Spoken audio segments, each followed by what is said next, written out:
Hello friend. आज की इस वीडियो में हम बात करेंगे टाइप ऑफ म्यूचुअल फंड के बारे में। तो ये म्यूचुअल फंड जो है बेसिकली 4 टाइप के होते हैं, जिसमें है इक्विटी म्यूचुअल फंड, डेब्ट mutual fund, hybrid mutual fund और एक होता है अदर कैटेगरीज में। इसमें भी काफ़ी सारे आते हैं। और ये जो 4 म्यूचुअल फंड हैं बेसिकली इनके भी बहुत सारी कैटेगरीज हैं, जिसको यहाँ पे हम डिटेल में एनालिसिस करने वाले हैं। तो चलिए शुरू करते हैं। इक्विटी म्यूचुअल फंड का पहला टाइप है जिसका लार्ज म्यूचुअल फंड। ठीक है, लार्ज म्यूचुअल फंड क्या होते हैं?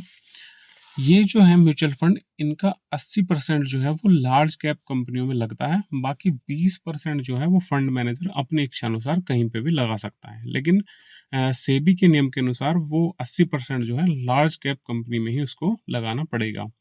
लार्ज कैप म्यूचुअल फंड के अंदर जो इंडिया की टॉप 100 कंपनी है, जिनकी जो टॉप 100 में आती हैं, वो कंपनी जो है लार्ज कैप कंपनी कहलाती है। और इसी के अंदर जो है 80% इन्वेस्टमेंट होती है इन इस टॉप 100 कंपनी में। बचा हुआ 20% वो किसी में भी लगा सकता है, मिड कैप में या फिर स्मॉल कैप में, किसी में भी लगा सकता है। इसके कुछ एग्जाम्पल हैं, जैसे कि लार्ज कैप कंपनियों में रिलायंस है, HDFC बैंक है, इन्फोसिस है, TCS है और ICI है। ठीक है, इनमें क्या है, इन कंपनियों में रिस्क कम है और रिस्क कम है और स्टेबिलिटी ज़्यादा होती है इन कंपनियों में। ये देखो, इनके जो लार्ज कैप कंपनी है इसके की फीचर क्या है? स्टेबिलिटी। इन कंपनियों की वेल इस्टेब्लिश्ड है, मतलब ये बड़ी कंपनी है और फाइनेंशियली स्ट्रोंग है। तो इन कंपनियों क्या है कि इनमें जो है रिस्क थोड़ा कम रहता है, जो सेकंड पॉइंट पे दिखाया गया है, लोअर रिस्क है। ठीक है, वोलेटिलिटी भी कम होती है मिड कैप और स्मॉल कैप के मुकाबले में। रिटर्न की बात करें तो 12 से 15% के बीच में इनमें रिटर्न मिल जाता है। और लिक्विडिटी, हाई लिक्विडिटी होती है। ठीक है, क्योंकि जो इन्वेस्ट है वो ब्लू चिप कंपनी में है, तो इसलिए लिक्विडिटी भी इनमें हाईली है। ठीक है, तो अगर आपका इन्वेस्टमेंट होरिजन जो है वो 5 साल से ऊपर है, तो लगभग आप इनमें इन्वेस्ट कर सकते हैं लार्ज कैप कंपनीज में। दूसरा जो टाइप है इक्विटी म्यूचुअल फंड का, वो है mid cap mutual fund. Mid cap mutual fund वो होते हैं जिसमें 65% जो है फंड मैनेजर को मिड कैप कंपनियों में लगाना ही होता है। उसके बाद बचा हुआ वो बाकी लार्ज कैप में लगाए या स्मॉल कैप में लगाए, वो उसकी मर्जी है। लेकिन सेबी के नियम के अनुसार उसको 65% जो है वो मिड कैप कंपनियों में लगाना ही है। मिड कैप कंपनीज कौन सी होती हैं? जिनकी रैंक 101 से और 250 के बीच में होती है। मतलब कि जो इंडिया की जो टॉप 100 कंपनी थी वो तो होगी लार्ज कैप में, और जो 100 से ऊपर 101 से लेकर 250 के बीच में वो आ गई मिड कैप कंपनीज में। ठीक है, तो इन्हीं मिड कैप कंपनियों से मिलके जो फंड बनता है उसे कहते हैं मिड कैप म्यूचुअल फंड। इसके एग्जाम्पल है Tata power, Aditya Birla capital, Bharat forge है, वोल्टास है। ये सब मिड कैप म्यूचुअल फंड में आते हैं। देखिए, मिड कैप म्यूचुअल फंड जो है इनमें ग्रोथ पावर अच्छी होती है, क्योंकि इंडिया में अभी बहुत अच्छी अच्छी कंपनी है जो मिड कैप कंपनीज में आती हैं और जो आगे जाके वो लार्ज कैप बन सकती हैं। तो इनमें ग्रोथ पोटेंशियल काफ़ी अच्छी है मिड कैप कंपनियों। तो यहाँ पे इन्वेस्टमेंट करते हैं तो ये एक लॉन्ग टर्म के लिए एक अच्छा है। और यहाँ पे इन्वेस्टमेंट होराइजन लगभग 10 साल से ऊपर ही हो तो अच्छा रहता है इसमें।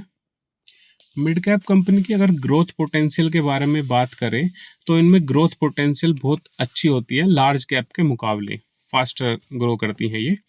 उसके बाद रिस्क की बात करें तो लार्ज कैप से तो थोड़ा हाई रिस्क है, लेकिन इनमें मॉडरेट रिस्क है। स्मॉल कैप से ज़्यादा और लार्ज कैप से कम रिस्क इनमें होता है। रिटर्न की बात करें तो यहाँ 14 से 18% के बीच में एनुअल रिटर्न में मान के चल सकते हैं। ठीक है, और 7 साल से ऊपर का जिनका इन्वेस्टमेंट होरिजिन है, मतलब अगर आपको 7 साल से ऊपर इन्वेस्ट करना है तो ही आपको इन कंपनियों में इन्वेस्ट करना है। अब जैसे कि 1-2 साल के लिए इन्वेस्ट करना है तो इनमें ना इन्वेस्ट करें, क्योंकि तब आपको घाटा ही होगा। अगर आपको अच्छा मतलब रिटर्न बनाना है तो लगभग 7 साल से ऊपर ही आपको इनमें इन्वेस्ट करना होगा। इसके बाद है इक्विटी म्यूचुअल फंड का तीसरा टाइप है small cap mutual fund. Small cap mutual fund में भी फंड मैनेजर को 65% जो है उसको रेस्ट्रिक्टेड है वो कि स्मॉल कैप कंपनियों में ही उसको लगाना है। उसके बाद स्मॉल कैप कंपनीज हैं कौन सी, ठीक है। देखिए मैंने बताया था जो टॉप की 100 कंपनियां वो लार्ज कैप होगी और 101 से 250 के बीच में वो मिड कैप होगी, ठीक है।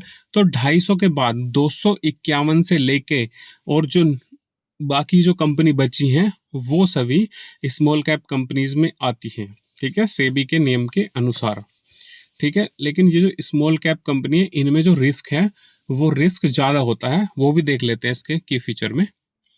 ये देखिए स्मॉल कैप कंपनी में जो है हाई ग्रोथ पोटेंशियल, ठीक है। स्मॉल कैप कंपनीज हैं इनमें ग्रोथ पोटेंशियल हाई होती है, अगर ये ग्रो करती हैं तो इसमें फिर रिटर्न भी आपको बहुत अच्छा मिलता है।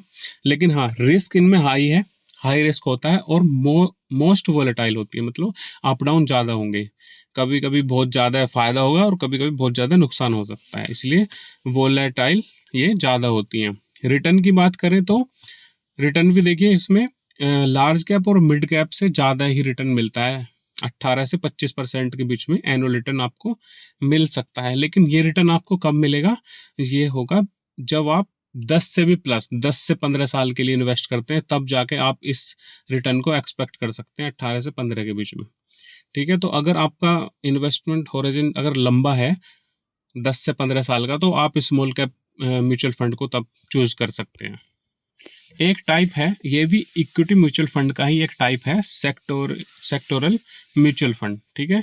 इसमें क्या होता है किसी स्पेसिफिक सेक्टर में, जैसे कि फार्मा हो गया, बैंक हो गया, कोई भी स्पेसिफिक सेक्टर में ही, ऑटोमोबाइल हो गया, उसमें ही आप इसमें म्यूचुअल फंड किसी एक पर्टिकुलर सेक्टर में इन्वेस्ट करता है, ठीक है। इसमें लिखा है a type of equity mutual fund that invest only in a specific sector of the economy, ठीक है। तो सेबी के नियम के अनुसार फंड मैनेजर को 80% जो है उसी स्पेसिफिक सेक्टर में इन्वेस्ट करना होता है इसके अंदर, बाकी बचा हुआ 20% वो कहीं भी इन्वेस्ट कर सकता है, चाहे वो मिड में करे या स्मॉल में करे या लार्ज में करे, लेकिन उसको 80% तो है इसी सेक्टर में ही उसको इन्वेस्ट करना होगा, ये इसके लिए रेस्ट्रिक्टेड है।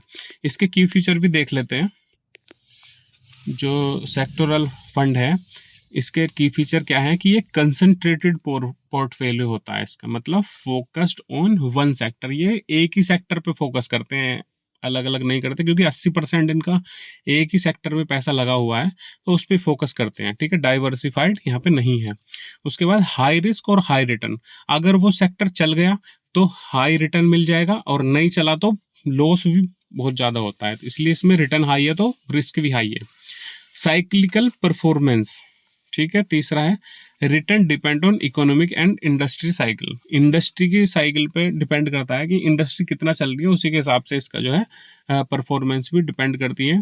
और इसमें जो आपको इन्वेस्ट करना है वो 3 से 5 साल के बीच में, अगर आपका इन्वेस्टमेंट होराइजन है 3 से 5 का, तभी आप इसमें इन्वेस्ट करें, वरना तो नहीं करें, क्योंकि ऐसा माना जाता है कि जो सेक्टरल फंड है वो एक साइक्लिक में काम करते हैं, ठीक है। तो 3 साल में इनकी साइकिल रिपीट होती है, अगर उसको बढ़ना होगा तो वो 3 से 5 साल के बीच में एक अच्छा रिटर्न दे जाएगा, और नहीं बढ़ना होगा तो नहीं दे पाएगा फिर। इसके बाद देखिए इक्विटी म्यूचुअल फंड का ही एक टाइप है फ्लैक्सी कैप म्यूचुअल फंड, बहुत ही अच्छा म्यूचुअल फंड है ये भी, फ्लैक्सी कैप। इसमें क्या होता है, इसमें जो है फंड मैनेजर मतलब स्वतंत्र है, किसी भी large cap company, mid cap company या फिर स्मॉल कैप कंपनी में किसी में भी वो आपके पैसों को लगा सकता है, वो पूर्ण रूप से स्वतंत्र होता है। लेकिन सेबी के नियम के अनुसार यहाँ बताया गया है 2020 के अंदर कि 65% उसको इक्विटी में ही इन्वेस्ट करना है, ठीक है। इक्विटी में इन्वेस्ट करना है, मतलब जो और भी फंड है जैसे डेप्ट फंड है उन सब में इन्वेस्ट नहीं करना, उसको 65% जो इक्विटी में ही इन्वेस्ट करना है, बाकी बचा हुआ वो कहीं पे भी इन्वेस्ट कर सकता है। लेकिन जो रेस्ट्रिक्टेड है वो 65% के लिए फ्लेक्सी कैप म्यूचुअल फंड में वो रेस्ट्रिक्टेड होता है, ठीक है। लेकिन उसके पास फुल फ्लेक्सिबिलिटी होती है इक्विटी में जाने की, लार्ज मिड और स्मॉल कैप में वो कहीं भी उसको लगता है अगर स्मॉल कैप बढ़ने वाला है तो वो स्मॉल कैप में पूरा पैसा इन्वेस्ट कर सकता है, और उसको लगता है कि लार्ज कैप बढ़ने वाला तो लार्ज कैप में भी पूरा पैसा इन्वेस्ट कर सकता है। मतलब फ्लेक्सी कैप ये कह सकते हैं कि अगर आप लॉन्ग टर्म में एक अच्छा रिटर्न दे सकता है, वेल्थ क्रिएशन के लिए एक अच्छा म्यूचुअल फंड है फ्लेक्सी कैप म्यूचुअल फंड। इसके बाद इसके की फीचर में है कि यहाँ पे पहले हम बताया कि फंड मैनेजर पूर्ण रूप से स्वतंत्र है, कि large cap, mid cap, small cap किसी में भी वो इन्वेस्ट कर सकता है जहाँ पे भी उसको लगता है कि अच्छा रिटर्न मिल सकता है। तो पहले ये हो गया फ्लेक्सिबल एलोकेशन कर सकता है। डाइवर्सिफिकेशन हो गया। डाइवर्सिफिकेशन भी यही है कि exposure across all segment of the market, market में कहीं भी वो इन्वेस्ट कर सकता है। उसके बाद बैलेंस रिस्क एंड रिटर्न, ये स्मॉल कैप की तरह उतना रिस्की नहीं है, लेकिन लार्ज कैप की तरह उतना सेफ भी नहीं है, ये बताया है।